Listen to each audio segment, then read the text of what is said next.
Segundo Samuel 19. Informaram a Joabe que o rei estava chorando e se lamentando por Absalão.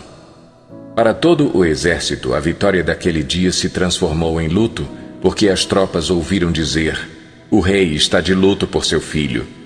Naquele dia, o exército ficou em silêncio na cidade, como fazem os que fogem humilhados da batalha. O rei, com o rosto coberto, gritava: Ah, meu filho Absalão! Ah, Absalão, meu filho, meu filho! Então Joabe entrou no palácio e foi falar com o rei. Hoje humilhaste todos os teus soldados, os quais salvaram a tua vida, bem como a de teus filhos e filhas, e de tuas mulheres e concubinas. Amas os que te odeiam e odeias os que te amam. Hoje deixaste claro que os comandantes e os seus soldados nada significam para ti. Vejo que ficarias satisfeito se hoje Absalão estivesse vivo e todos nós mortos. Agora vai e encoraja teus soldados. Juro pelo Senhor que, se não fores, nenhum só deles permanecerá contigo esta noite, o que para ti seria pior do que todas as desgraças que já te aconteceram desde a tua juventude. Então o rei levantou-se e sentou-se junto à porta da cidade. Quando o exército soube que o rei estava sentado junto à porta, todos os soldados juntaram-se a ele. Enquanto isso, os israelitas fugiam para casa. Em todas as tribos de Israel, o povo discutia, dizendo: Davi nos livrou das mãos de nossos inimigos. Foi ele que nos libertou dos filisteus. Mas agora fugiu do país por causa de Absalão. E Absalão, a quem tínhamos ungido rei, morreu em combate. E, por que não falam em trazer o rei de volta? Quando chegou aos ouvidos do rei o que todo o Israel estava comentando, Davi mandou a seguinte mensagem aos sacerdotes Adoque e Abiatar. Perguntem às autoridades de Judá: por que vocês seriam os últimos a conduzir o rei de volta ao seu palácio? Vocês são meus irmãos, sangue do meu sangue. Por que seriam os últimos a ajudar no meu retorno? E digam a Amasa: você é sangue do meu sangue. Que Deus me castigue com todo rigor, se, de agora em diante, você não for o comandante do meu exército em lugar de Joabe. As palavras de Davi conquistaram a lealdade unânime de todos os homens de Judá. E eles mandaram dizer ao rei que voltasse com todos os seus servos. Então o rei voltou e chegou ao Jordão. E os homens de Judá foram a Gilgal ao encontro do rei para ajudá-lo a atravessar o Jordão. Simei, filho de Gera, benjamita de Baurim, foi depressa com os homens de Judá para encontrar-se com o rei Davi. Com ele estavam outros 1000 benjamitas e também Ziba, supervisor da casa de Saul, com seus 15 filhos e 20 servos. Eles entraram no Jordão antes do rei e atravessaram o rio a fim de ajudar a família real na travessia e fazer o que o rei desejasse. Simei, filho de Gera, atravessou o Jordão, prostrou-se perante o rei e lhe disse: Que o meu senhor não leve em conta o meu crime, e que não te lembres do mal que o teu servo cometeu no dia em que o rei, meu senhor, saiu de Jerusalém. Que o rei não pense mais nisso. Eu, teu servo, reconheço que pequei. Por isso, de toda a tribo de José, fui o primeiro a vir ao encontro do rei, meu senhor. Então Abisai, filho de Zeruia, disse: Simei amaldiçoou o ungido do Senhor. Ele deve ser morto. Davi respondeu: Que é que vocês têm com isso, filhos de Zeruia? Acaso se tornaram agora meus adversários? Deve alguém ser morto hoje em Israel? Ou não tenho hoje a garantia de que voltei a reinar sobre Israel? E o rei prometeu a Simei sob juramento: Você não será morto. Mefibosete, neto de Saul, também foi ao encontro do rei. Ele não havia lavado os pés, nem aparado a barba, nem lavado as roupas, desde o dia em que o rei partira até o dia em que voltou em segurança. Quando chegou de Jerusalém e encontrou-se com o rei, este lhe perguntou: Por que você não foi comigo, Mefibosete? Ele respondeu: Ó rei, meu senhor, eu, teu servo, sendo aleijado, mandei selar o meu jumento para montá-lo e acompanhar o rei. Mas o meu servo me enganou. Ele falou mal de mim ao rei, meu senhor. Tu és como um anjo de Deus. Faze o que achares melhor. Todos os descendentes do meu avô nada mereciam do meu senhor e rei, senão a morte. Entretanto, deste a teu servo um lugar entre os que comem à tua mesa. Que direito tenho eu, pois, de te pedir qualquer outro favor?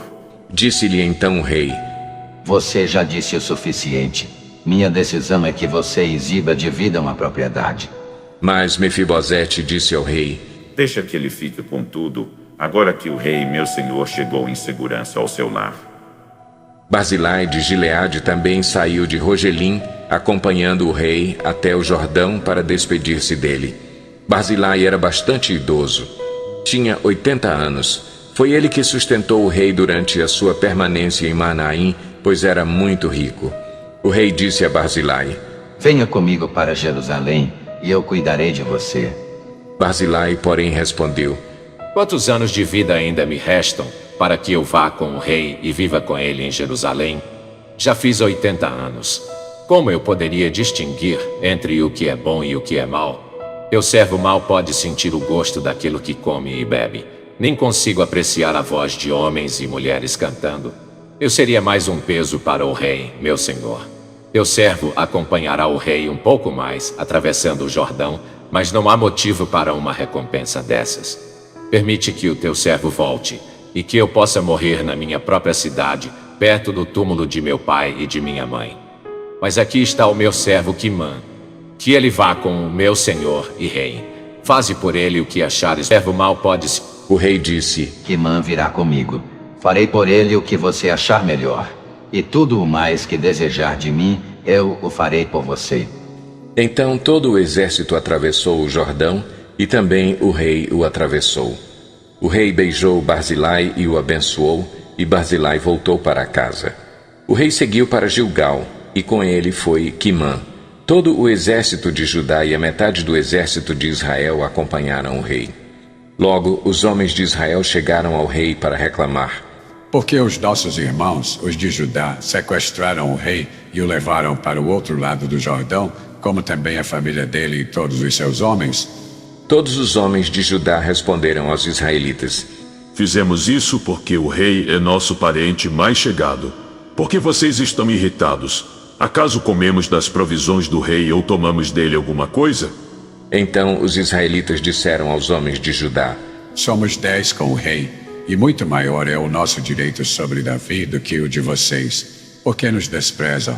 Nós fomos os primeiros a propor o retorno do nosso rei. Mas os homens de Judá falaram ainda mais asperamente do que os israelitas. 2 Samuel 20. Também estava lá um desordeiro chamado Seba, filho de Bicri de Benjamim. Ele tocou a trombeta e gritou: Não temos parte alguma com Davi, nenhuma herança com o filho de Jessé.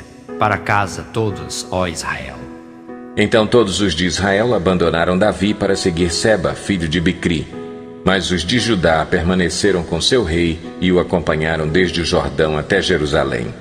Quando Davi voltou ao palácio, em Jerusalém, mandou confinar numa casa sob guarda as 10 concubinas que tinha deixado tomando conta do palácio. Ele as sustentou, mas nunca mais as possuiu. Ficaram confinadas, vivendo como viúvas até a morte. E o rei disse a Amasa: Convoque os homens de Judá e, dentro de 3 dias, apresente-se aqui com eles. Mas Amasa levou mais tempo para convocar Judá do que o prazo estabelecido pelo rei. Disse então Davi a Abisai: Agora, Seba, filho de Bicri, será pior para nós do que Absalão. Chame os meus soldados e persiga-o, antes que ele encontre alguma cidade fortificada e depois nos arranque os olhos. Assim os soldados de Joabe, os queretitas, os peletitas e todos os guerreiros saíram de Jerusalém para perseguir Seba, filho de Bicri. Quando estavam junto à grande rocha de Gibeon, Amasa encontrou-se com eles. Joabe vestia seu traje militar e tinha um cinto com um punhal na bainha. Ao aproximar-se de Amasa, deixou cair a adaga. Como vai, meu irmão? Disse Joabe, pegando Amasa pela barba com a mão direita para beijá-lo. E Amasa, não percebendo o punhal na mão esquerda de Joabe, foi por ele golpeado no estômago. Suas entranhas se derramaram no chão e ele morreu, sem necessidade de um segundo golpe. Então Joabe e Abisai, seu irmão, perseguiram Seba, filho de Bicri. Um dos soldados de Joabe ficou ao lado do corpo de Amasa e disse: Quem estiver do lado de Joabe e de Davi, que siga Joabe. Amasa jazia numa poça de sangue no meio da estrada.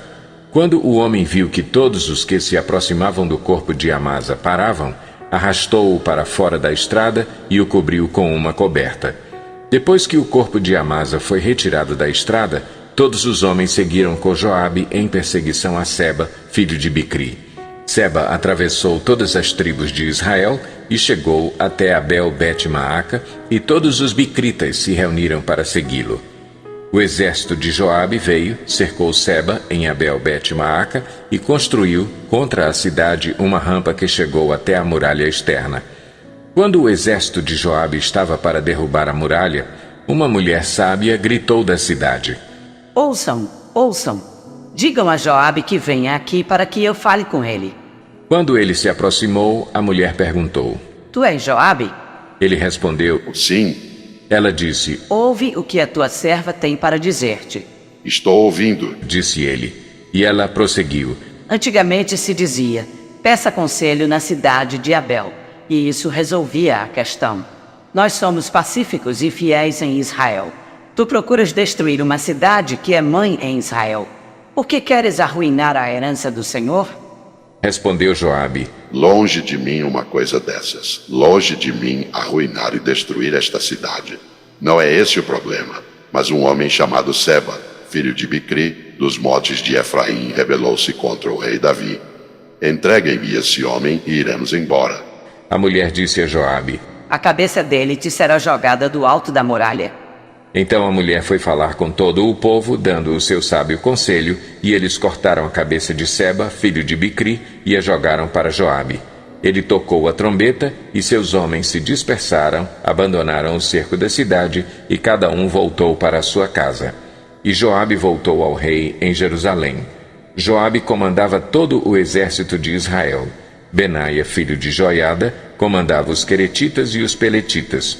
Adonirão era chefe do trabalho forçado, Josafá, filho de Ailude, era arquivista real, Seva era secretário, Zadok e Abiatar eram sacerdotes, e Ira de Jair era sacerdote de Davi.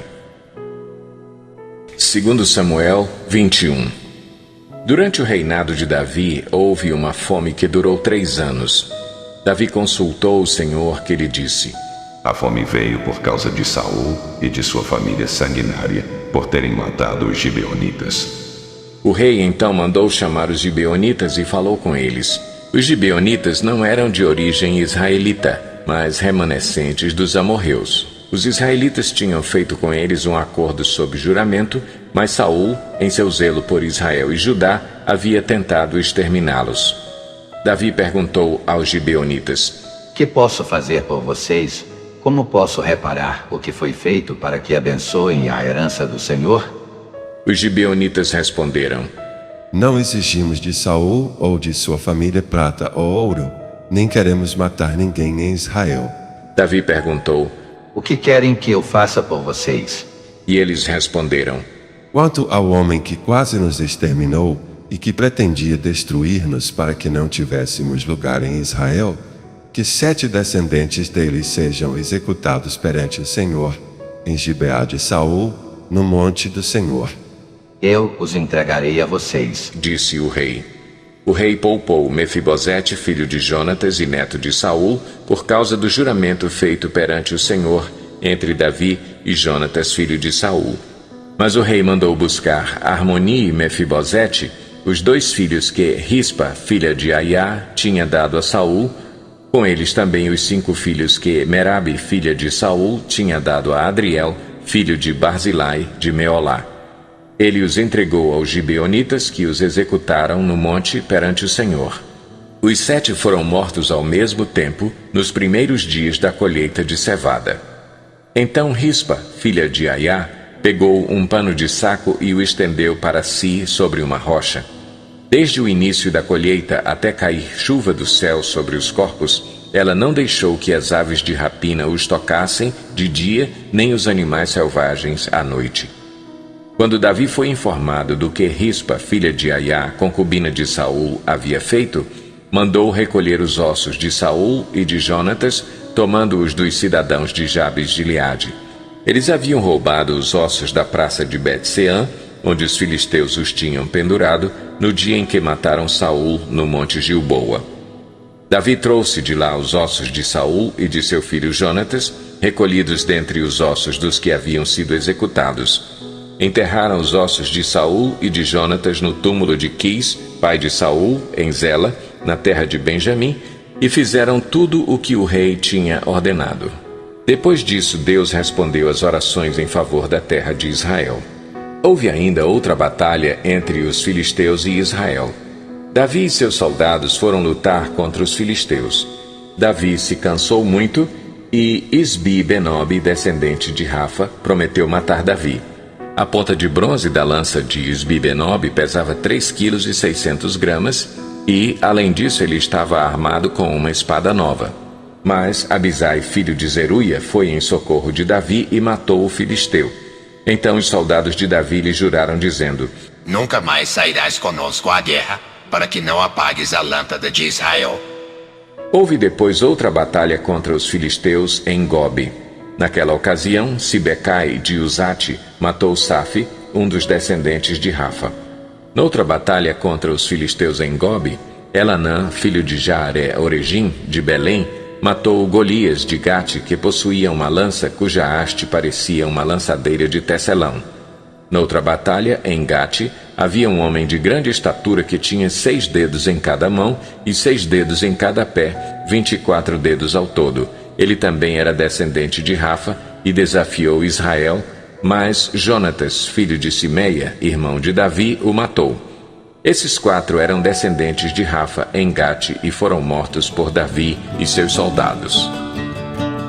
Encerramos aqui o nosso vídeo de hoje. Muito obrigado por ficar com a gente. Compartilhe esse vídeo, inscreva no nosso canal, ative notificações e até amanhã voltaremos com a continuação da nossa leitura, plano anual de leitura de forma cronológica. Deus abençoe vocês.